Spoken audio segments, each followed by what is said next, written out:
everybody, welcome back inside another exciting episode of the Stash Report for the Stash Project. Today is March 25th, 2019, and yeah, we're done with March after this is all said and done with, because next Monday, of course, will be April Fool's Day. Very short show for you this week. Only one kit release and some new kit announcements from Aoshima to go over. We also have some previews of the upcoming Audi R8 LMS GT3 car from New Hobby BMAX Platts, that conglomerate of fun out of Macau. And then we also literally just looking this stuff up this morning right before I came on here. If it's mumbly because I just woke up and put the kids on the bus. It looks like, at least through Tower Hobbies anyway, that Revell will be releasing in a box for us the Ford GT Le Mans car, the race car, as well as the Porsche Junior 108 tractor. Now, I know that the split on that is probably like, who gives a crap about the tractor? Ooh, a race car. But the rebox of the tractor was something that had always been planned. That was one of the kits that was supposed to be done in the first quarter of last year prior to the implosion. So, you know, I'm pretty sure that much like everything else we've seen with it was going to happen before the implosion, the boxes for that were probably already done, and so was the instruction sheet and probably the decals. It was probably all set to go, and then the wheels fell off. More interestingly is the actual U.S. release under the Revell Motorsports line. The same thing like the C7R and some of the road racing kits have been in over the past. The meaningless branding, so that Hobby Lobby and places like that can order a motorsports variety pack and get 3 of 4 different kits to make their case. To get that officially is nice, because that was always one of the things about the Ford GTLM race car, was it was designed by Revell in the United States. That's why if you actually have one, if you manage to track one down through Japan or Europe or wherever, it seems to build up a lot like the Corvette C7R does, because it's the same development team. And then, of course, the wheels fell off. And then Revell of Germany actually went back in and did some minor reworking of the body and things like that, for better or worse, depending on who you talk to. Not so much that's not accurate, just I know some people that have gotten kits that, they build up fine, there isn't a problem. I know some other people who've done dry fitting of the body have had such a mess with it that they've sold the kit. So, well, now, I'm not even going to deal with this. So that's always one of those fun things where, depends on where in the run and how bad, how quick it was pulled off the line, and whether or not it was completely and totally, formed up before it was ejected out of the machine. Could deal with warping and things like that. So the price on that, of course, will be much better, because it'll be a U.S. rebox price. I would certainly consider picking up a couple more of them once I get the ones I have in Japan out of Japan, to see how they really are. Because, of course, I have the 2 liveries for the 24 Hours of Daytona car. The Motorcraft and the Castrol ones I showed you on the last What's in the Box video. I also have, if you guys have been around and watch every video, know that I have the Shunko decals that do the 24 Hours of Daytona from last year, as well as the 6 Hours of Spa Francorchamps from the WEC, the World Endurance Championship, from what is technically still this year's season. WEC runs this weird year-to-year calendar rather than a calendar year, basically, so the year will always end on the 24 Hours of Le Mans. The way that worked out this year for the 2018-2019 season was that they're going to run the 24 Hours of Le Mans twice in one season. Going on in the 2019 to 2020 season, it's going to end at the 24 Hours of Le Mans in basically 2020, and they're going to run some different tracks that they haven't been to recently. But it still extends. The 24 Hours of Spa this year, in 2019, will be the end of this current season that has been going on since last year. And then I believe there's going to be it's either 4 or 5 more races in 2019, and then there will be 3 or 4 races in 2020 before the season flips again. They've got this super season, as they call it. At any rate, assuming the kit doesn't stink on ice, on the ones I've actually, have in my possession, Would definitely consider getting a couple more for like $20 a piece because, you know, hey, that's a lot better than $30 a piece. Blah, blah, blah, blah. What am I trying to think of there? There was something. Oh, about the Ford GTLM. I knew there was something rattling around in my brain. I just needed to come forward. Is the fact that Studio 27 announced last week that they will be doing a photo etch set for it. So expect that probably very, very beginning of April, like the first week of April. I don't think they're going to manage to get it out this week since they just announced it like last Friday, or no, actually Saturday. But that, for people who want to detail up the car a little bit more, combining it, of course, with like Diego's carbon fiber, that option will finally be out there. Also, Studio 27 is going to do the number 66 Motorcraft car. You may recall they already did the decals for the Castrol car, so that was a surprise to absolutely nobody. But they are doing the other decal sheet. Why they didn't just do both in 1 month, I don't know. But you know, if and you're looking for something else, I would just go ahead and get the ones that already exist from Racing Decals 43, rather than waiting again some more. But then again, hey, if you're in the United States, you may not have actually even got one of these kits yet. So when it comes down to it, you'll buy whoever's decals are probably the most convenient. That takes us to the kit announcements from Aoshima. Now, first we'll talk about May. Now, these are just the field fillers, as it were, just as restocks. The '98 Toyota Chaser Tourer 5, and it's just regular, you know, civilian trim, if you will. The 2007 Nissan Fairlady Z, that of course to us would be a 350Z. The '99 Nissan Silvia S15 Vertex. The BN Sports Toyota Mark II Tourer 5. The Ing Tuner WRX STI from 2007, the C West R34 GTR, the Rally Art Lancer Evo 10. Also take a period pause and stop here to mention, of course, the Rally Art is the only Evo 10 kit that comes with the parts to do a left-hand drive Mitsubishi Evolution 10. So I really wish that they would throw those 4 parts into some of the other kits, so you wouldn't have to constantly buy a bunch of Rally Arts just to steal the dashboard out of them, and then try to pan off the now left-hand driveless Rally Arts, which makes them the only thing that's really interesting about them, unless you really, really like the Rally Art wheels and body kit. But yeah, it is what it is.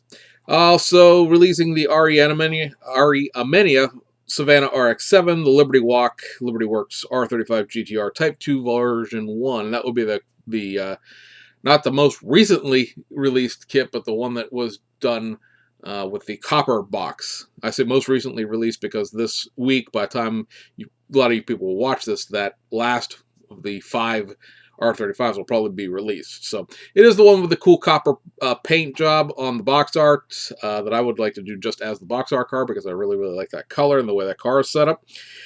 And then we have just a bundle of Initial D kits being reissued. So you have the AE86 Truno, the famous white tofu delivery vehicle, as it were, in all 3 of its variations. So you're going to get the Volume 1 kit, the Volume 37 kit, and the Project D kit, all coming out and reissued in May. Again, we always recommend the Volume 37 kit because it has all of the parts from all 3 of those kits in one box.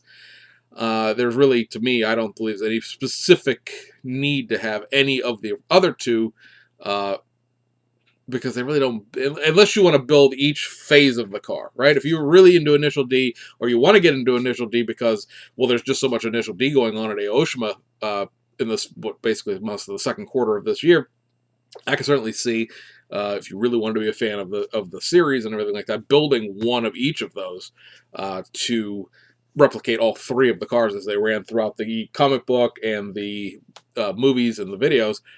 However, if you just want to build an AE86 Truno, the Volume 37 one, again, the best one because it has all the parts. You're getting a reissue of Sakamoto's Suzuki Cappuccino, which is pretty much the regular Suzuki Cappuccino with some roll hoops, a racing seat, and a front air dam that fits over the actual front bumper that's already molded onto the Cappuccino kit. Takahashi Ryosuke's FC3S RX-7, and it's just meh, it's just an Initial D trim. Also, Takahashi Ryosuke's FC3S RX-7 in the Hakone Showdown version. That's the kit they, basically it's the same base kit, but it has new parts that were added in 2016 to make it a very specific version of his car. It's the one that has like the carbon fiber bonnet. Yes, I will call it a bonnet because I've watched entirely too much English modeling in the last several days, as well as a large sort of GT3 style rear wing on it, different set of wheels and things like that. To go with that, they are reissuing Hayami Hojo's R32, which is known as the Grim Reaper R32, which is the car that raced the Hakone Showdown version of the RX-7. So that's their R32 kit, as you would normally get it, with some new parts added to it to make it look like the car from the comic, and that is it, because I already mentioned all the Initial D kits all at once there. In June, now, I didn't necessarily expect to see any June releases from anybody prior to the Shizuoka show dump, if you will. All the stuff that'll go up for pre-order before the show gets going. However, recalling last year's Shizuoka show, all of the Aoshima stuff that was like legitimately new was not supposed to be released until July. Now, of course, that ended up being a ha-ha-ha moment because, of course, the R34 four-door didn't get released until November because of tooling issues. But be that as it may, they have announced 4 kits that are sort of, reboxed or reissued kits for June. And they are the 1991 Toyota Crown Majesta, UZS 141.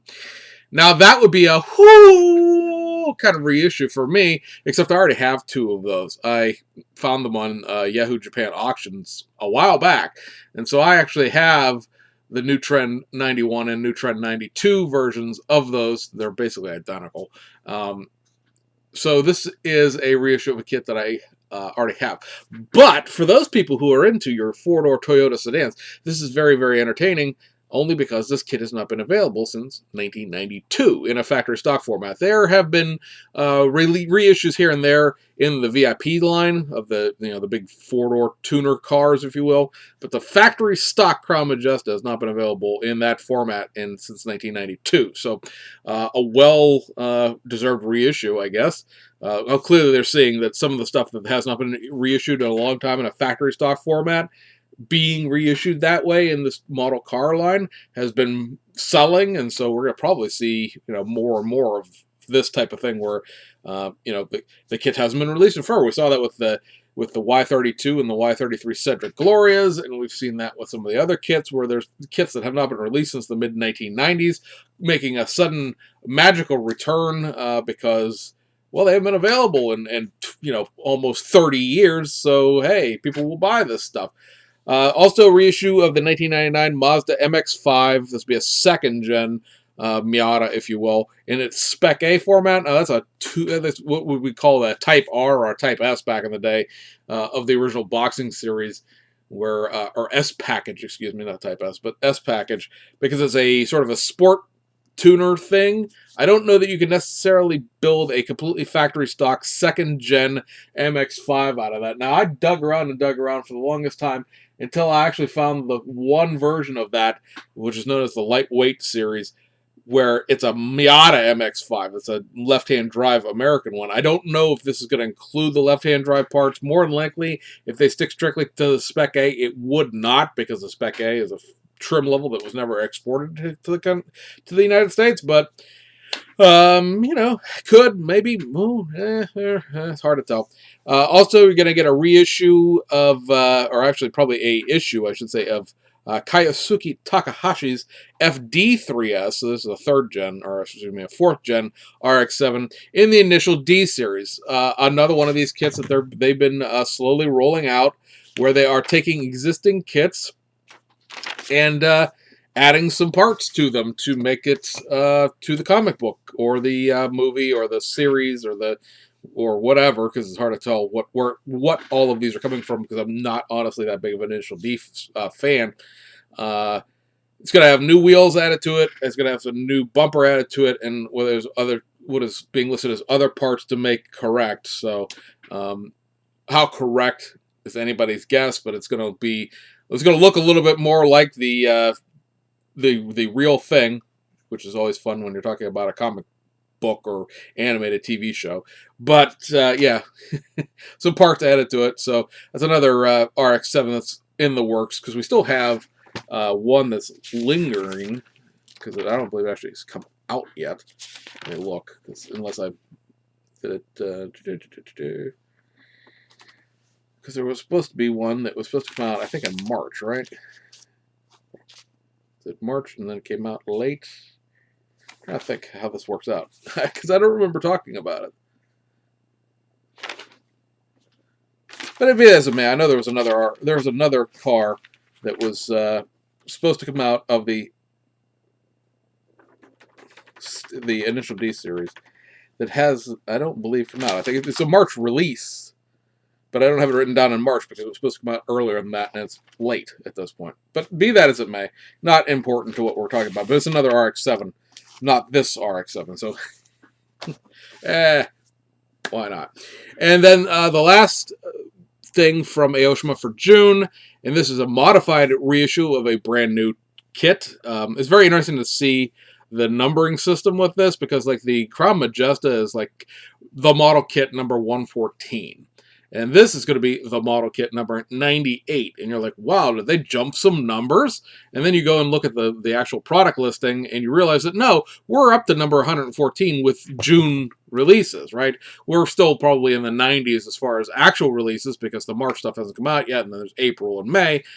But this kit was number 98. It was supposed to come out 10 kits after the original version of this, but of course the original version of this was very, very late. So we're going to get a 1998 Nissan Skyline R34 GTX Turbo. What is that, you say? That is the Mordor R34 in its early specifications. You guys may recall when we talked about that kit originally, the kit received, the car itself in 1.1 form, received a mild facelift in 2000. Now the kit we got in November, July was a 2001. So it was the newest front end R34 that you could get that kind of looked like the R34 GTR front end that you are used to seeing. The 98 is the pre-facelift car, and like I told you guys when this kit was announced, hey, the whole front end being separate like that makes it very, very easy for them to backdate it to the earlier version and release a kit of that. Shazam! So the GTX difference between just being a 25 GT Turbo like the original kit is the car came with tinted rear windows and some sort of infotainment screen that popped out of the top of the dashboard, rather than having the 3-gauge binnacle or trinacle, I guess technically speaking, that would be in the 25 GT. So a couple new parts, along with a completely new, or well, they're obviously all the stuff's tooled at once. We get that part, but a new front end pieces to replicate the pre-facelift R34 Skyline front end. So nominally speaking, the 25 GT Turbo and the GTX Turbo are on par. They're even with each other. Same horsepower rating, same torque rating, same engine, everything like that. Not that it makes any difference for the curbside, what kind of engines in it necessarily, but like they're basically side-by-side trim level. This just has like a couple other little bells and whistles added to it. The GTX was something that was only available on a sedan, so that kit will be coming. And again, at least from my perspective, a kit that surprises absolutely nobody, but there it is. So let's go look at those teaser shots from Platts, Hobby Nunu, BMAX. It's all the same thing at this point. I mean, Platts is a Japanese company that's paying for the tooling, but Hobby Nunu and BMAX are the same company. They're just different names for different agreements, basically. So we got what is basically an in-plastic test shot, finally, of this kit. It'll be interesting to see how many more tweaks this thing needs before we start seeing it in something that resembles an actual legitimate, like, built test shot. Because there's still some, I think, like the wheels and things like that are probably still the rapid prototyping wheels that were shown on the original just like block of whatever the hell you print 3D printing out of in Macau these days. But this definitely is a great deal more detailed. This is a tooling test shot, basically. Not a production test shot, not something you'd build the model kit out of to display it, but sort of a functional proof of concept, let's put it that way.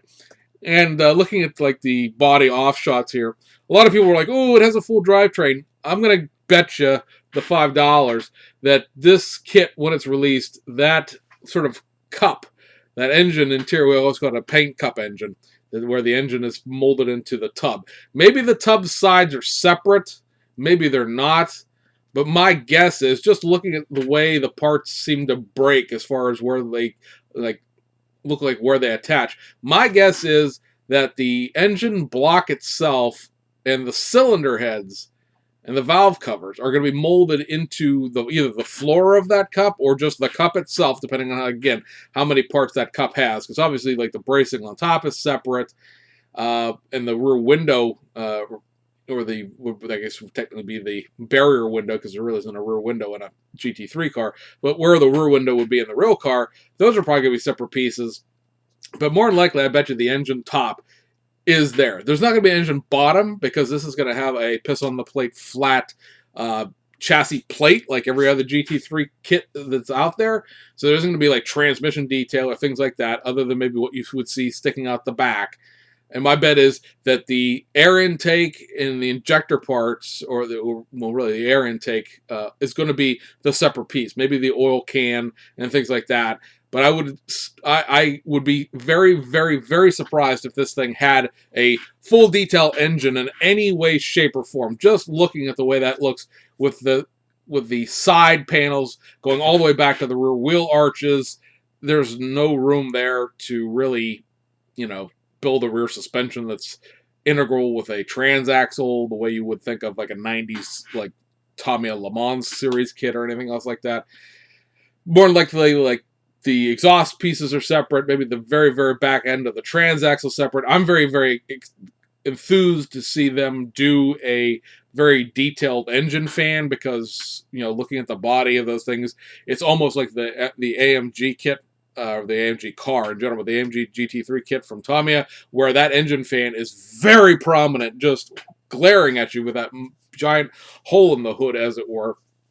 The old SLS AMG kit that Fujimi did the same way. They did, theirs is not exactly the most fantastic thing in the world engine fan-wise, but it's in there, and it's fairly decent for what it is.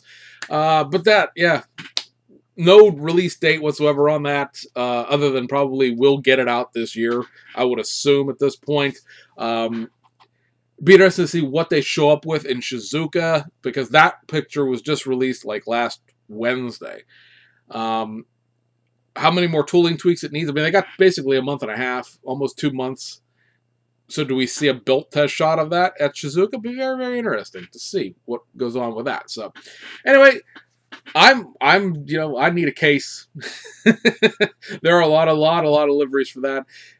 It'll be very interesting to see what they're going to do with this in terms of the factory decals. Obviously, it races in Macau, so maybe you get a Macau livery in there. Maybe it's a Blancpain livery. Maybe it's just a presentation livery. All depends on who or what teams they have under contract for that when the time comes to release the decals.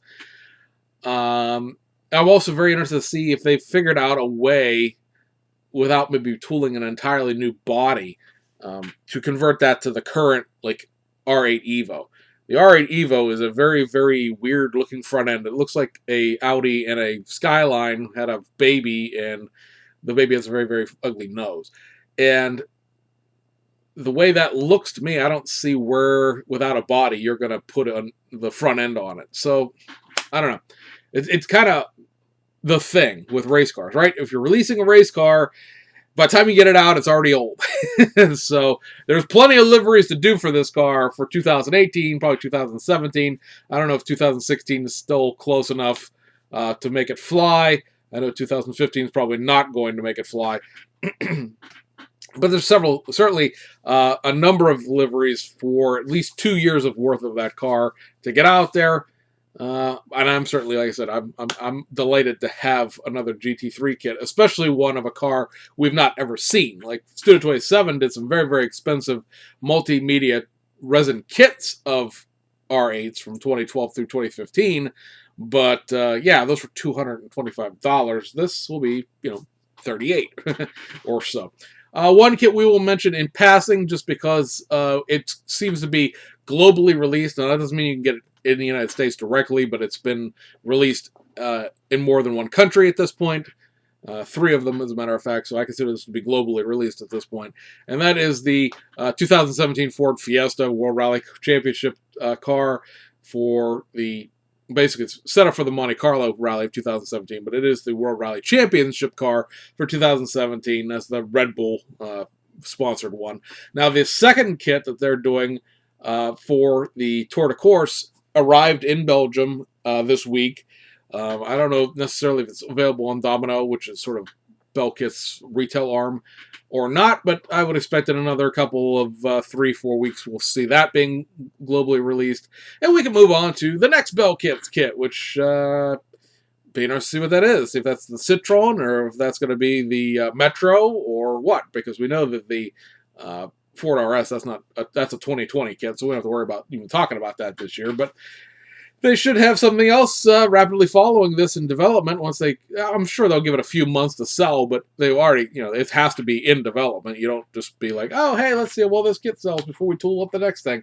Nah, the next thing's already, in the works. So it'd just be interesting to see if they go back. They also have that Opel Ascana that they want to do from the early 1980s. So it'd be interesting to see where they go. They've done a modern rally car. Do you go with another modern rally car with the Citroen, or do you go retro with the Ascana or the Metro 6R4? Because looking at their sort of the way they do things, now that they've been doing some older rally cars, it's been new, retro, new, retro, new, retro for the last series, except for the 2 Polos that were released at the same time. But yeah, I'm very interested to see what will be coming next. I would like pretty much everything they have coming next, so it doesn't matter to me, but it'd be interesting if they follow the pattern or we get the Citroen next. The one release for this week that I don't understand why everything's so jammed up and why we're going to try to release basically, let's see here, 2, 4, 6, 7 more kits that need to come out this month, and apparently they're all going to come out this week, but not today, because I'm recording this legitimately on Monday and nothing came out this morning. So, other than the Aoshima announcements. So that's this. The Hasegawa 1966 American Coupe Type I with Blonde Girl's figure. I appreciate the apostrophe there, because apparently we're talking about the figure of the blonde girl. I appreciate the fact that the silhouette of her is backwards. That's a neat trick of photography there. Obviously, the Type I here is an Impala. This is, I would guess, for most people, especially us Americans, an unnecessary kit unless you want to build a quad. It's not really even a lowrider at this point. Unless you really want to build one of these old Hasegawa kits, because obviously there's a infallibly better 66 Impala out there from Revell. Now, granted, it does not come with a little resin blonde girl, who, of course, is molded in like a pink resin, and ergo could be any hair color you wanted to make her. But yes, you do get a little resin figure to sit up on the hood. There's a bunch of people right now going, get that girl off that car, because I've seen that happen. Well, people have legitimately posted pictures of models with figures on them. They're all like, oh, I'd kill that if that happened in real life. Would you? Would you really kill that? Would you? Anyway, it's sort of the same format as all of these other Hasegawa 1966 kits, where, it's a fairly decent looking body. It's a generic chassis. You've got the same very basic interior with the flat dashboard with the decal that does all of the detail for the dashboard. And, now you got a little resin girl who somehow manages to make her silhouette turn around backwards when you shine light on it. So, a haunted, very frightening piece of resin, but a resin piece nonetheless. And that, guys, I believe wraps this one up. So, yeah, hope you've had a good March. Ides of March and all that. Thoughts out to everybody out in Nebraska, Missouri, that whole area. Got some friends out that way from my truck driving days. Fortunately for them, they were not up in the area that really, really got plowed under and roads don't exist and all the rest of that stuff. They were more down on the southern side of the state. So they've managed to sort of skate a little bit as in terms of damage and flooding and all that stuff. But certainly a complete and total disaster out that way. Where, so there's some towns that are basically inaccessible unless you have a helicopter at this point to this day. It's only been a couple of weeks, but there's just going to be construction, and now all that water has to drain out through the Midwest. So now Missouri's underwater. So not a fun time for a lot of people. So I've seen plenty of flooding in my driving around days in the last 20 years, makes the little water we get, in the basement here every now and then seem like just a pittance. So, anyway, guys, hope you enjoyed it, and we'll see you guys on the other side.